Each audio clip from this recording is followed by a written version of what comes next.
যতভাবে পারে নিয়মের ফাঁক দিয়ে টাকা অর্জন করেছে, তারাই আজকে ওই 2-3 জন ছাত্র ছাড়া তারা তো ওই সুযোগ এখনো পায় নাই।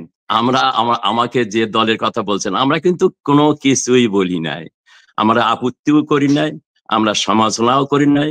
আমরা কিন্তু জাস্ট বাকরুদ্ধর মতো আমাদের মাউথ ইজ সিল্ড অবস্থায় আমরা অবস্থান করছি।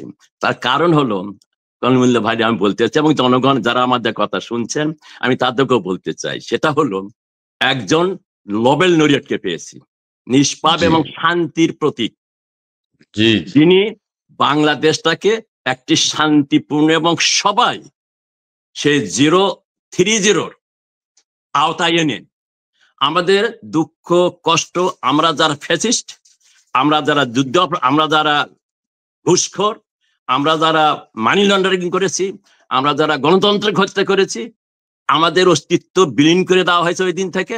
অতএব বাংলাদেশে এখন শান্তির মহানায়ক আরো 21 জন তার সহযোগী মাহফুজ সহ নতুন তত্ত্ব নিয়ে আমরা বাংলাদেশে একটা নতুন ইউনুস তত্ত্ব, যেটা হবে চন্দ্রগ্রহ থেকে, যদি আমরা সবাই আল্লাহ বা সর্বশক্তিমান মনে উনি পাঠিয়েছেন আমাদের সবাইকে সাহায্য করে সুন্দর একটা পৃথিবী, সুন্দর একটা বাংলাদেশ তৈরি করার জন্য, এবং সেটা 8 তারিখ থেকে শুরু হয়ে গেছে এবং তার লক্ষণ আমরা অলরেডি পাওয়া শুরু করেছি। আপনি যদি আজারবাইজানের যে বাকুতে গেছেন উনি, আমাদের টিভিতে আমি দেখলাম তার সাথে নাকি হিরিক পড়ে গেছে সবার সাথে দেখা করার জন্য, কিন্তু যে ছবিগুলি এসেছে সেই ছবিটি যদি আপনি দেখেন কোনো মতে তো উনি পেছনে দাঁড়ানোর মতো একটা জায়গা পেয়েছেন।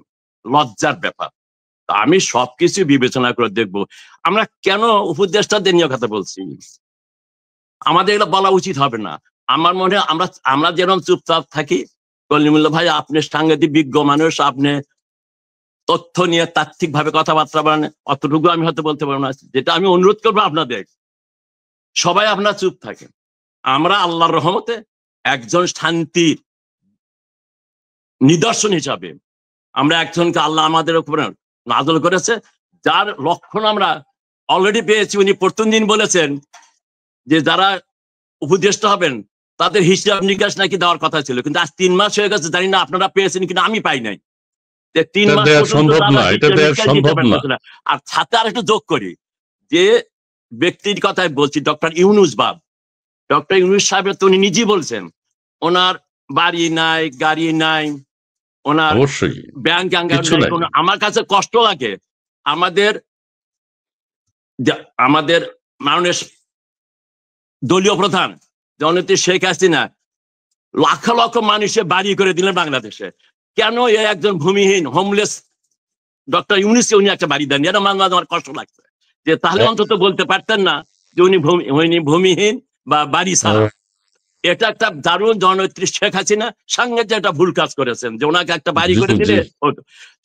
সেই অবস্থায় আমি যেটা বলতে চাই, বাংলাদেশের জনগণ আপনারা দেখবেন আগামী 6 মাসের ভেতর আপনাদের কাউরে কোনো চাকরি করতে হবে না, কোটা আন্দোলন ওটা কোনো প্রয়োজন নাই। বাংলাদেশে সবাই আমরা ডক্টর ইউনুস, উনি সেই মনোভাব নিয়ে, সে আল্লাহর 7 আসমান থেকে উনি আমাদের আবির্ভূত হয়েছে। আপনারা সবাই তাকে সহযোগিতা করেন, উনি যা বলেন আমরা তাই করেন। উনি বলেছেন সারা পৃথিবীর লোক ওনার সহযোগিতা করবেন। আমার মনে হয় আমাদের ওই পথে এগিয়ে যাওয়া উচিত। কিসের গণতন্ত্র, কিসের ফ্যাসিজম, এগুলো কোনো দরকার নেই। ওনার যে তত্ত্ব সেটাই একমাত্র সারা পৃথিবীতে 30 আওতায় সবচেয়ে বাস্তবসম্মত, এবং বাংলাদেশের কোনো মানুষ না খায় থাকবে না, বাড়িতে তার আলো জ্বলবে, তার খাওয়া অটোমেটিক্যালি আসা যাবে, তার টেবিলে সবকিছু এভরিথিং অটোমেটিক হয়ে যাবে। চিকিৎসার জন্য হসপিটালে যাওয়া দরকার হবে না, বাসায় চিকিৎসা দেওয়া হবে, সবকিছু পেয়ে যাবে, খালি অপেক্ষা করেন। আবারও বলি যে একজন নিষ্পাপ লোক এসেছেন, যার কোনো ব্যাংক অ্যাকাউন্ট নাই, যার কোনো কিছু নাই, এবং উনি যে ঘোষণা দিয়েছেন তার লোকজনদের হিসাব দেওয়ার জন্য, উনি তো ওনারটাই শুধু দিয়েছেন, তার কোনো ওরা তো কিছু নেই, ওনারা দেওয়ার প্রয়োজন নেই, কিন্তু অন্যরা কিন্তু এখনো কিছু দেয় নাই। মানব অধিকারের কথা বলবো কি, এটা বলতে গেলে তো মানব অধিকার সেখানে মানুষ থাকলে তো মানব অধিকার হবে। একটা গণতান্ত্রিক দেশ ছিল, আমরা একটা গণতন্ত্রের মধ্য দিয়ে যাচ্ছিলাম, কথায় কথায় ফেসিস্ট বলা হয়। ফেসিস্ট যে কোনো সরকার আসলে তার চরিত্র তাদের যখন কাজ শুরু করে যায় তখন কিন্তু তার বাইরে যারা মত তারা স্বাভাবিকভাবে ওই ফেসিস্ট মনোভাব এর ভাবই দেখে।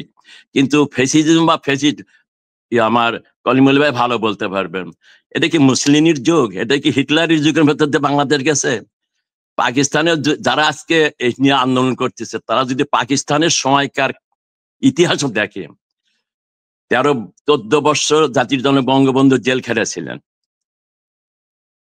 এই ইতিহাস তৈরির দ্বারা একটু চেষ্টা করে গত 23 বছরে পাকিস্তানের সময় এবং 53 বছরে আমাদের আওয়ামী লীগের যে কর্মকাণ্ড, আমাদের ভুল করি তা বলবো না, আমাদের মধ্যে ভুল ত্রুটি হয়েছে, যে কোনো আমরা এখনো যেমন সব ভুল করি না বা আগামীতেও করবো না সেটা বলা সম্ভব না, তার কারণ আমরা সবাই ভুলের ঊর্ধ্বে না। তো বাংলাদেশে যেটা আমরা বলছেন, এটা এখন তো কোনো দেশ, এটা তো কোনো সরকার না।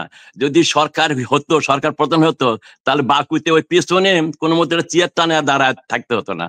দুঃখের বিষয় হলো সত্যিকার কলিমুল ভাই রাজি হবেন কিনা, 5 তারিখের পরে বাংলাদেশে বর্তমানে কোন সরকার নেই, কোন সরকারের অস্তিত্ব নেই। যেটা হলো জোর করে ক্ষমতার বলে তারা অবস্থান করছে এবং সেখানে কলিমুল্লাহ ভাই সেই মানে সেই জায়গার লোক, সেনাবাহিনীর লোক, আমাদের সর্বশেষ আশ্রয় স্থান যেটা সেনাবাহিনী, সেই সেনাবাহিনীর কথা যদি বলি কলিমুল্লাহ ভাই বলতে পারবেন যে গত 15 বছরে এই সেনাবাহিনী, আমি অন্য অন্য এরিয়ার কথা বলবো না, এই সেনাবাহিনীর কল্যাণে গত 15 বা 16 বছরে বাংলা এই সরকার কি না করেছে বলেন। একটা জওয়ান থেকে শুরু করে সেনা প্রধান পর্যন্ত কি না সুযোগ সুবিধা পেয়েছে। বাংলাদেশে যে মেগা প্রজেক্ট গুলো হয়েছে, সে মেগা প্রজেক্ট গুলো তত্ত্বাবধানে কিন্তু সেনাবাহিনী ছিল, যেটা এখন আবার শুরু হচ্ছে জগন্নাথ বিশ্ববিদ্যালয়, কোন বিশ্ববিদ্যালয়ে কর্মকাণ্ড আবার সেনাবাহিনীকে দিতে হবে। আমি যেটা বলতে চাচ্ছি, পরিবর্তন কিছুই আসে নাই। এখনো যা যেভাবে সরকার চলছে, এটা জননেত্রী শেখ হাসিনা রেখে আসা সরকারই চলছে। বাংলাদেশের রাষ্ট্রপ্রধান এখন শাহাবুদ্দিন, এই সরকারটা এখনো জননেত্রী শেখ হাসিনা বাংলাদেশ আওয়ামী লীগের সর্ববৃহৎ রাজনৈতিক দল নির্বাচনের মাধ্যমে যে সরকারটি, সেই সরকারটি এখনো অবস্থান করছে। কিন্তু মাঝখানে কিছু অখাদ্য, ওই আমি যে এতক্ষণ যেটা বললাম, নিষ্পাপ লোকগুলো এসে এখানে একটা বাধা সৃষ্টি করছে, যারা বাংলাদেশের জনগণের সাথে কোনো সম্পর্ক নেই, জনগণের সাথে তাদের কোনো যোগাযোগ নেই। তারা সবাই হয় আমেরিকা না ইংল্যান্ডের বিভিন্ন প্রজেক্ট করে, সকল এনজিও করে, সকল প্রাইভেট নাম দিয়ে যত ভাবে পারে নিয়মের ফাঁক দিয়ে টাকা অর্জন করেছে, তারাই আজকে ওই 2-3 ছাত্র ছাড়া তারা তো ওই সুযোগ এখনো পায় নাই। এই হলো আমাদের অবস্থার, সরকারের অবস্থা। সত্যিকার অর্থে আমি যেটা বলতে চাই ক্লিয়ারলি, বাংলাদেশে এখনো জননেত্রী শেখ হাসিনা রেখে আসা সরকারি দেশ পরিচালনা করছে।